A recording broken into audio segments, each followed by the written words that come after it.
A former sheriff's deputy allegedly took the life of his 11-year-old son before being involved in a deadly police chase that ended in his own death. The man at the center of this heartbreaking story is Marvin Morales.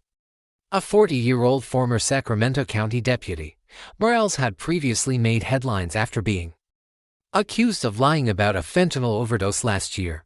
The horrific events began around 8 o'clock a.m. in Elk Grove.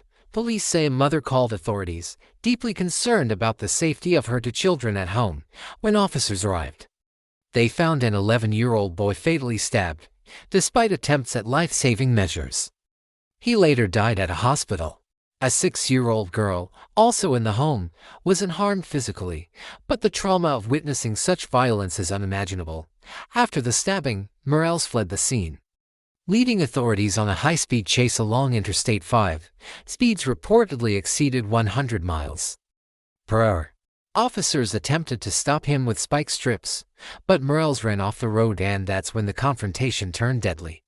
At least 2 Sacramento County deputies were involved in the shootout that followed. The exact circumstances remain unclear, including whether Morales fired first. He was taken to a hospital, where he was pronounced dead. The investigation is now under the jurisdiction of the California Highway Patrol and has since been handed over to the Department of Justice, with the ATF also involved.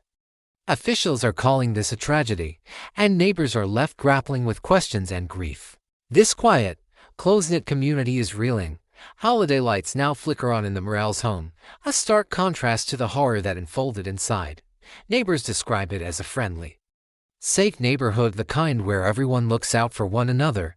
It's shocking. You'd never imagine something like this could happen here, one resident told reporters. Deliveries still arrive. Life continues in the face of tragedy.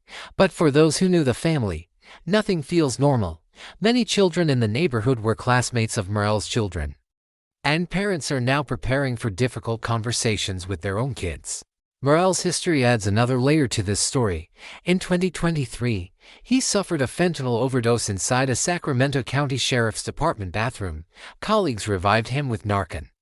An internal investigation revealed he had lied about his drug use, which ultimately led to his dismissal.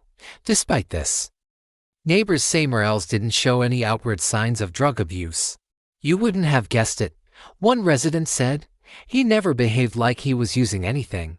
The Elk Grove Unified School District confirmed the children were part of the district.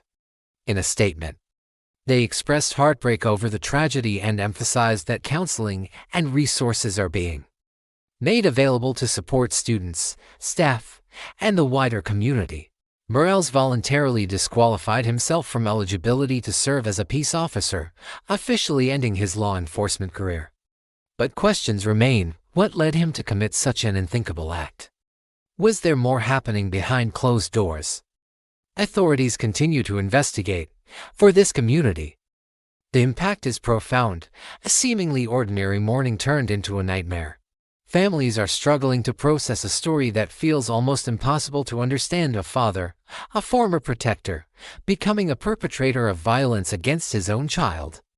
This tragedy raises difficult questions for all of us about mental health, about the pressures faced by those in law enforcement, and about the invisible struggles that can hide behind familiar doors.